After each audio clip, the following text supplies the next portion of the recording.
स्वागत है। आज हम गेट 2006 के क्वेश्चन करेंगे लीनियर अलजेब्रा के। फर्स्ट क्वेश्चन क्या है?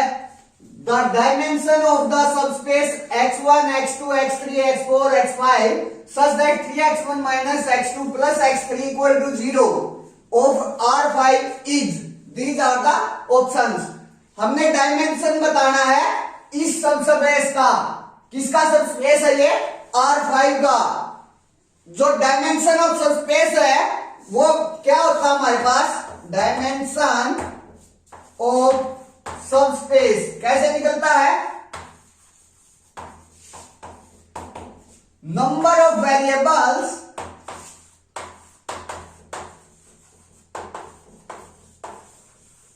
माइनस नंबर ऑफ Li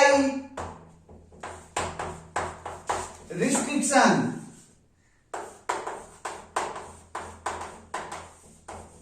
यहां मेरे पास नंबर ऑफ वेरिएबल्स कितने हैं? 5 इक्वल टू 5। यहां मेरे पास Li रिस्ट्रिक्शन सिर्फ एक ही रिस्ट्रिक्शन है, 3x1 minus x2 plus x3 क्या होना चाहिए मेरे पास? 0 होना चाहिए। सिर्फ एक ही रिस्ट्रिक्शन है तो 5 minus restriction 1, 5 minus 1 equal to 4। जो डायमेंशन ऑफ सबस्पेस हुआ वो क्या आ गया मेरे पास? 4 आ गया, जो कि ऑप्शन डी है। नेक्स्ट क्वेश्चन है question number second. Let the linear transformation S and T from R cube to R cube be defined by S X Y Z equal to 2x 4x minus Y 2x plus 3y minus Z and T X Y Z equal to x cos theta minus y sin theta x sin theta plus y sin cos theta comma z where theta greater than 0 less than pi by 2 then s is 1 1 but not t, t is 1 1 but not s, both s and t are 1 1, neither s nor t is 1 1। दो linear transformation दी गई है R3 से R3 और हमसे ये पूछ रहा है कि वो 1 1 होगी या फिर नहीं होगी। यहां बेसिस का कोई भी जिक्र नहीं है। अगर मैं मैट्रिक्स बनाऊं तो किसके कॉरस्पॉन्डिंग बनाऊंगा? स्टैंडर्ड बेसिस के कॉरस्पॉन्डिंग। और स्टैंडर्ड बेसिस क्या होती है? 1 0 0 0 1 0 0 0 1 स्टैंडर्ड बेसिस होती है ये हमारी। जब हम एस की मैट्रिक्स बनाएंगे किसके corresponding? With respect to standard basis. With respect to standard basis S की जो मैट्रिक्स है वो क्या आ जाएगी मेरे पास? अगर मेरे पास दोनों साइड स्टैंडर्ड बेसिस हैं तो जो टप्पल्स है, जैसे फर्स्ट टप्पल, सेकंड टप्पल, थर्ड टप्पल, तो जो फर्स्ट टप्पल है, फर्स्ट टप्पल के जो कोफिशिएंट्स हैं एक्स वाई जेड के, उनको मैं फर्स्ट रो में अलग अलग लिख दूंगा। सिमिलरली तो सेकंड टप्पल के एक्स वाई जेड के कोफिशिएंट है उनको मैं सेकंड रो में लिख दूंगा। सिमिलरली थर्ड टप्पल के हम थर्ड रो में लिख देंगे। इस तरह से मैट्रिक्स बनेगी। ये सिर्फ और सिर्फ स्टैंडर्ड बेसिस में होता है, अदरवाइज ये नहीं होता। अदरवाइज तो हम पहले उनकी इमेज निकालते हैं, फिर इमेज को जो कोडोमेन की बेसिस दी गई है उसके लीनियर कॉम्बिनेशन में लिखते हैं। लीनियर कॉम्बिनेशन में लिखने के बाद हम फिर कोऑर्डिनेट वेक्टर आए हैं उनको कॉलम्स में लिखते हैं और कॉलम उसके बाद हमारी जो मैट्रिक्स है वो बनती है। लेकिन स्टैंडर्ड बेसिस में हमें डायरेक्ट लिख सकते हैं। जैसे यहां मेरे पास फर्स्ट टप्पल क्या है? 2x, y और z का कोफिशिएंट क्या है मेरे पास? 0 0, तो x का कोफिशिएंट 2, y का कोफिशिएंट 0 और z का कोफिशिएंट 0। सेकंड टप्पल 4x माइनस y है, x का कोफिशिएंट 4, y का कोफिशिएंट -1, z का कोफिशिएंट 0। थर्ड टप्पल देखेंगे 2x plus 3y minus z है, x का कोफिशिएंट 2, y का कोफिशिएंट 3 और z का कोफिशिएंट -1। सेम t बन जाएगी क्योंकि t में भी मेरे पास स्टैंडर्ड बेसिस गिवन है। स्टैंडर्ड बेसिस गिवन है तो जो t होगी, यहां x का कोफिशिएंट है, y का कोफिशिएंट है, लेकिन z का कोफिशिएंट नहीं है। तो x का कोफिशिएंट क्या है? cos थीटा, y का क्या है? माइनस sin थीटा और z का क्या है? 0। यहां x का कोएफिशिएंट क्या है साइन थीटा, y का कोएफिशिएंट क्या है कोस थीटा और z का क्या है 0। थर्ड टप्पल में मेरे पास सिर्फ और सिर्फ z का कोएफिशिएंट प्रेजेंट है, x और y क्या है मेरे पास 0 0 और z का 1। s और t आ गई मेरे पास। यहां से मेरे पास क्लियरली दिख रहा है जो मैट्रिक्स S है वो इनवर्टिबल है।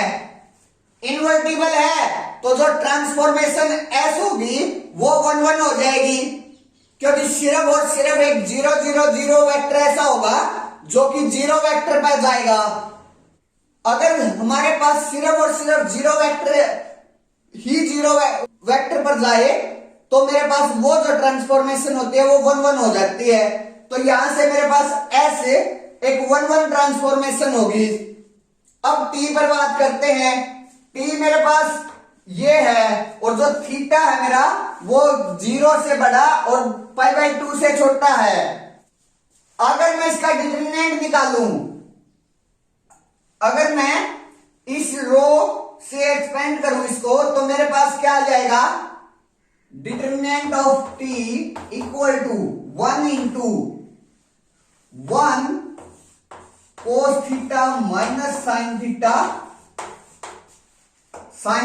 कोस theta.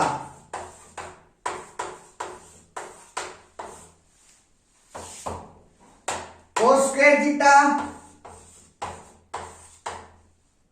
Minus minus plus sine square theta, और जो थीटा है मेरा ग्रेटर देन 0 है, लेस देन π/2 है। अगर थीटा रियल लाइन पर होता है तो मेरे पास जो कोस square theta plus sine square theta है उनकी उसकी वैल्यू क्या आती है 1। मीन्स यहां से मेरे पास जो डिटरमिनेंट ऑफ t है वो क्या आ गया, नॉन जीरो आ गया। नॉन जीरो आ गया तो जो t है मेरी वो क्या होगी 1 1। यहां से मेरे पास t और s दोनों क्या आ गई 1 1 आ गई।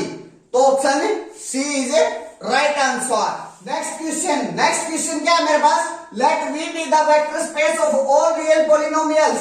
Consider the subspace spanned by t square plus t plus 2, t square plus 2t plus 5, 5t square plus 3t plus 4 and 2t square plus 2t plus 4. Then the dimension of W is, these are the options. क्या कह रहा है हमें, V कोई भी vector space दिया गया है ऑल रियल पोलिनोमियल्स का, उसके बाद कुछ वेक्टर्स देकर एक सबस्पेस जनरेट किया गया है। सबस्पेस जनरेट करने के बाद ये पूछ रहा है कि उस सबस्पेस की डायमेंशन क्या होगी। यहां मेरे पास 4 वेक्टर्स दिए गए हैं।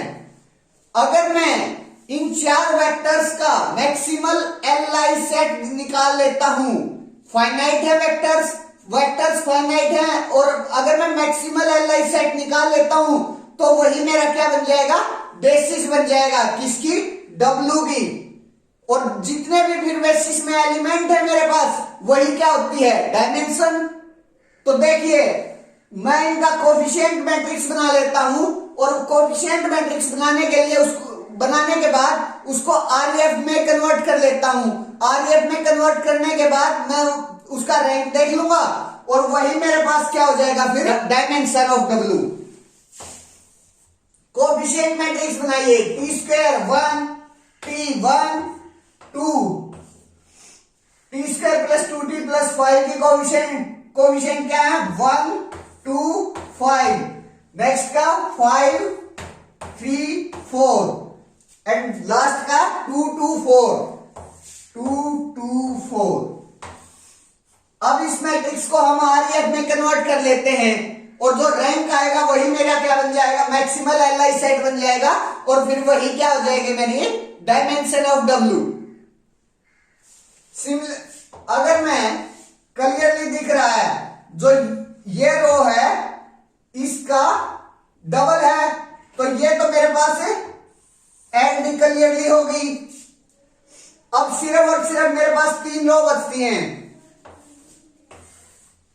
1 1 2 1 2 5 और 5 3 4। RF में कन्वर्ट करूंगा तो अगर मैं यहां ऑपरेशन लगाता हूं R2 पर क्या ऑपरेशन लगाऊं, R2 माइनस R1। अगर ये ऑपरेशन लगाऊं तो मेरे पास क्या आ गया, 1 माइनस 1 0, 2 माइनस 1 1, 5 माइनस 2 3। अब अगर मैं R3 पर ऑपरेशन लगाऊं, क्या ऑपरेशन लगाऊं, R3 minus 5R1, R3 minus 5R1 operation R3 पर लगाता हूं तो मेरे पास क्या आता है, 5 से मल्टीप्लाई एंड फिर देन माइनस। तो अगर 5 से मल्टीप्लाई करके 5 यहां है तो 5 minus 5 0, 3 minus 5 minus 2, 4 minus 10 minus 6। ये आ गया मेरे पास। अब इस रो को अगर मैं 2 से डिवाइड कर देता हूं, 2 से डिवाइड कर देता हूं, R3 को मैं 1/2 माइनस 1/2 R3 कर देता हूं तो मेरे पास क्या आता है, माइनस 1/2 होगा। तो यहां 0 पे कोई असर नहीं, यहां मेरे पास 1 आ जाएगा और यहां मेरे पास 3 आ जाएगा। अब R3 पर ऑपरेशन लगाएं, R3 माइनस R2, तो यहां भी 0 आ जाएगा और यहां भी 0 आ जाएगा। मीन्स मेरे पास REF में जो मैक्सिमल LI सेट आया वो उसमें कितने एलिमेंट्स हैं, 2। मीन्स इसका जो रैंक है मैट्रिक्स का वो कितना है, 2। रैंक 2 है तो इसके पास मैक्सिमल LI वेक्टर्स कितने हैं, 2। मैक्सिमल बेसिस में कितने एलिमेंट्स गए, फिर 2 एलिमेंट्स गए तो मेरे पास जो डायमेंशन ऑफ W है वो क्या होगी, 2, जो कि ऑप्शन सी है। Thank you.